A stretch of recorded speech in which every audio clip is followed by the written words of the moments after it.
Hey guys, if you saw my June TBR video, I picked a few books out of my TBR jar, and this month I'm going to be doing a reading vlog and reading the books that I picked out. I'm hoping I read at least 4 out of the 6. That is my goal. Maybe I'll read all of them. Queen Hereafter, Catcher in the Rye, Happy Place by Emily Henry, This Woven Kingdom, which I'm about to be reading this with my friend. Next book that I picked was Dawn with the Wolf Knight, which is the last book in the Married to Magic series.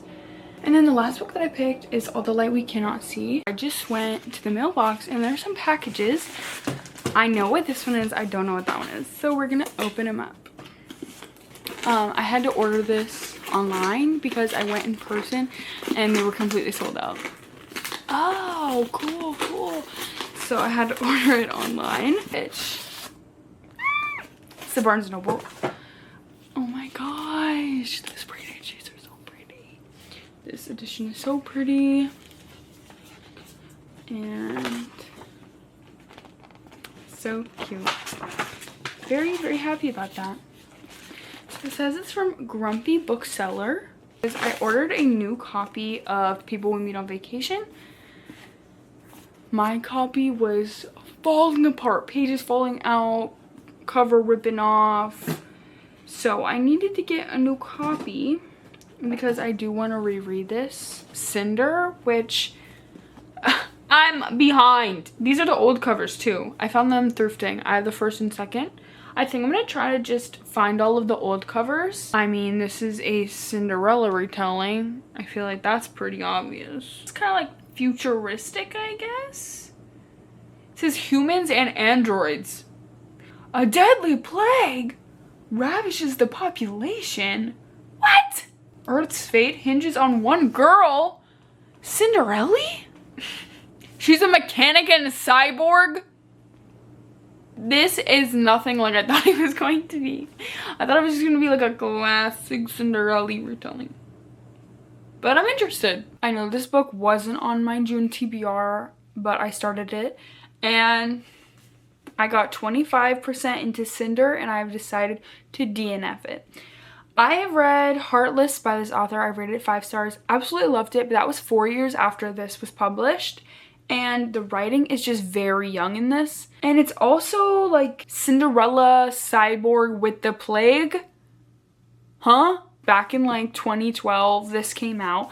So I am a little late to the trend. I'm also older than probably the demographic, so maybe that's just the case, but I know a lot of people do like this, so I wanted to try it out. I started this video at the beginning of June and then I was out of town for over a week, and then I had finals, and now it is June 22nd and I have yet to read any of the books on my TBR.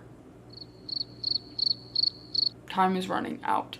This is just showing me that next time we won't pick 6 books out of the jar. I'm thinking we'll do 4 each month and then see how that goes, because I do have a problem with sticking to it. So I did start Queen Hereafter. I am about 10% in and I'm liking it. I just started this morning, and then I'm going to read This Woven Kingdom because my friend already read it. This video is going to be all over the place. Oh gosh, this reading month is not good for me at all. But I have read 147 books so far this year as of right now. So I am going to be continuing Queen Hereafter. As of right now, the story is just kind of focusing on her childhood and her relationship with mother and grandmother, which is super interesting. You also get to see how her father is. Ugh. Se Nina.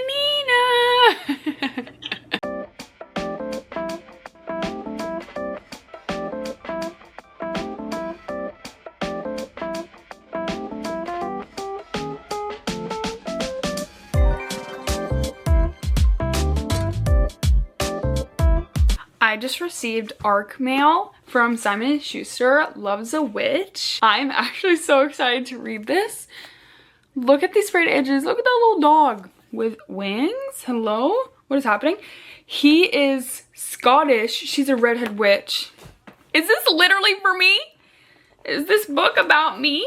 I cannot wait to read this. Thank you so much, Simon & Schuster. I've decided to allow myself to switch out books from the TBR picks for other books in the same genre. This is a new location for you guys. You guys always see my bookshelf on that side, but I have the same bookshelf over here.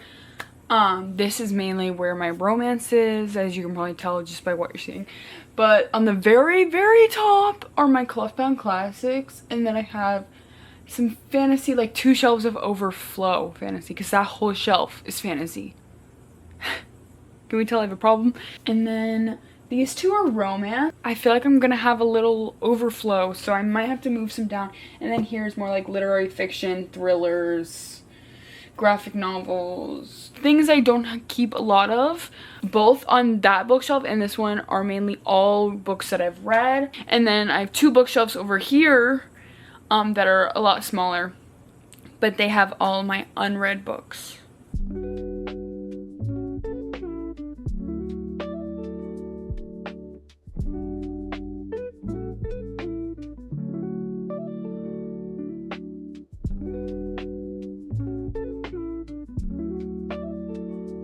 Oh, I've never seen anyone put tabs on top of their pages.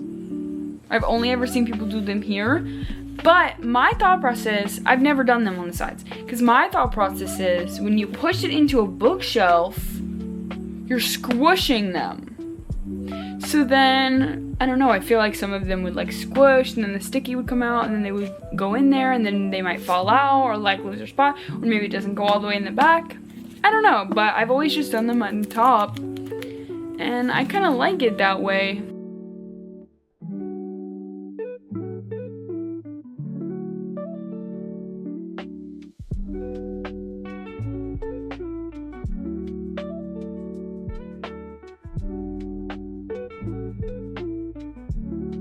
I just finished The Catcher in the Rye. I rated it 2 stars. Was it quick? Yeah. Did I like it? Not really, no. The character was so annoying.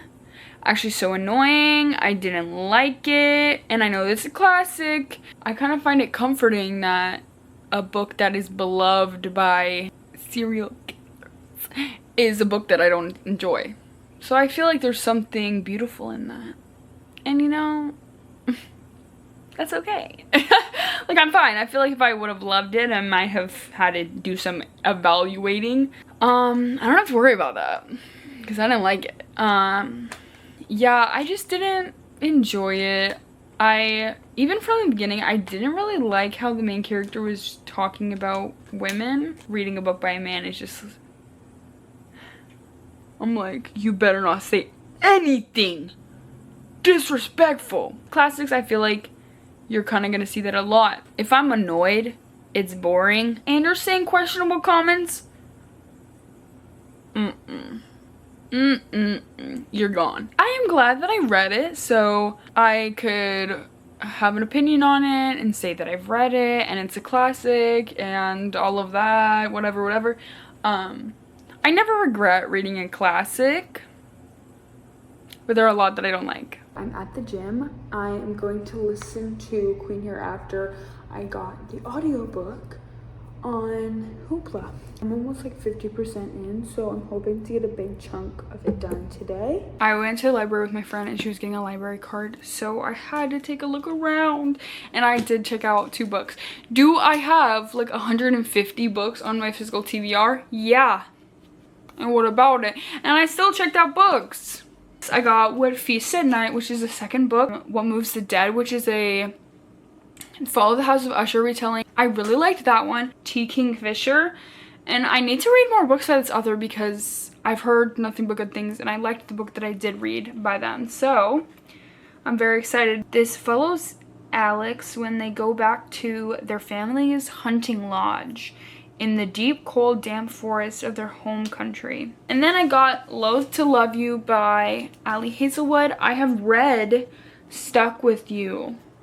And I still have Under One Roof and Below Zero. Stuck With You, I read at the beginning of this month, and I liked it. It followed 2 engineers, and they meet one day and sparks are flying, and then there's a kind of, hey, I'm gonna say it, miscommunication, and then the book starts with them getting stuck in a elevator. They're like kind of forced to talk to each other.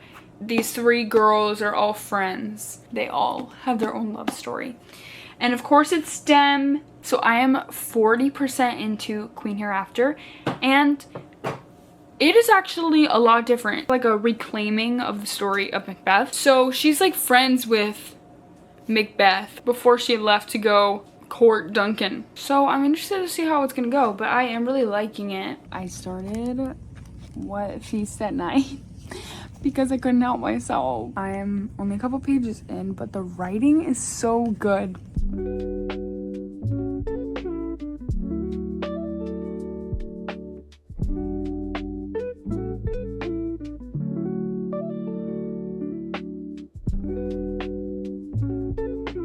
So I finished What Feast at Night, and I rated it 3.5 stars. I liked it, not as much as the first one.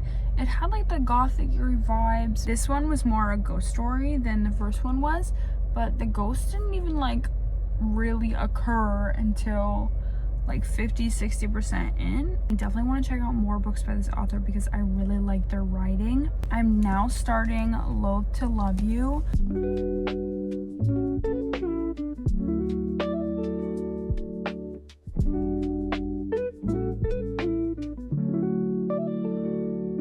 I'm gonna be reading Queen Hereafter. I'm gonna try to finish it right this second. And I'm like halfway through Under One Roof. Never in my life did I think I'd be sitting here reading a book shipping Macbeth and, well, her name is Grug. I don't know how to say her name. Lady Macbeth. Never in my life did I think I'd be shipping them. Love her. She's just so smart. She's so smart. She's constantly 5 steps ahead. I finished it. That was so good. I actually loved that down. I love Lady Macbeth forever and always in any form that I read her in. But this is the third thing. Well, okay, of course there's the original. Then I read Lady Macbeth by Ava Reid, now Queen Hereafter. All love. Macbeth is like my favorite Shakespeare play. I'm going to read some more of Loath to Love You. Oh my gosh, I just can't even. That book was so good. Continue reading Under One Roof. Little reading update, I'm 25% into This Woven Kingdom. I don't know how I'm feeling about it. I'm not really that interested, but I started listening to it, and then I'm gonna listen to it on my drive right now. Hopefully that I'll get a good portion into it, maybe even finish it if I'm lucky. It is also the 27th. I'm running out of time. Hey guys. It is the last day of June.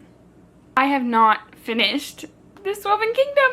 I did finish Loath to Love You. Rated Under One Roof 3.75. Stuck With You 3.5. Below Zero 2. Below Zero, I almost DNF'd it. And it's so short. As a whole, I rated the book 3.5 stars. Under One Roof, I really liked. I thought the relationship made more sense. It happened over the span of 5-6 months, and it was like forced proximity, so they were with each other every day, so it made more sense. And then Below Zero, what was that? It was so bad. Spend a day together. He asked her out to dinner, and she's like, no, I don't do that. I don't do dinner. I don't date, but like we can hang out. And he's like, nah, but like let me know if you ever want to get dinner. And then they don't see each other for a while, like 4 years, 4.5 years. The ending scene, and if you've read it, you know what I'm talking about. The ending scene really ruined it for me extra. Like, I was super bored. Like, that one talks the most about like planets and outer space and what's on Mars, and it's just like, I don't care, especially because I didn't like the characters either. And then the ending, he's comparing parts of her to geographical spots on Mars. I can't. I cannot. Ew! Ew. But I was rereading things he said, and I'm like getting the ache all over again. I read 30% of This Woven Kingdom. I'm interested while I'm reading it, but once I set it down, I don't feel the need to pick it back up. A little wrap up. I hard DNF'd Cinder. It's just not for me. And then I read Queen Hereafter. I loved it. Rated 4.5 stars. Read The Catcher in the Rye. I rated it 2 stars. Instead of Happy Place, I read Loath to Love You. Instead of Dawn with the Wolf Night, I read What Feast at Night. So this one was not so much of a success, but I will do better next time. Make sure to like and subscribe and find me on other socials. Thank you so much for watching.